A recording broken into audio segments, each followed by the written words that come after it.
Let's figure out a way to remove this. One fix is to use a different certificate, like this one.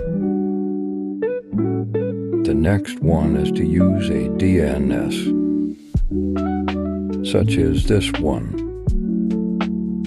Don't forget to check your IBA. Check the version at least.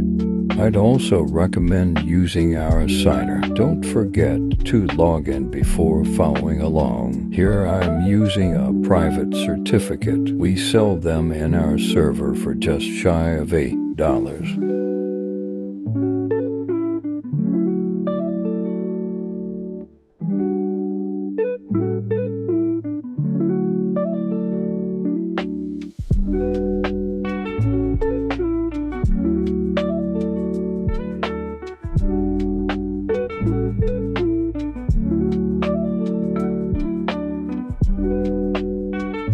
Hopefully with everything shown, it will work like mine does.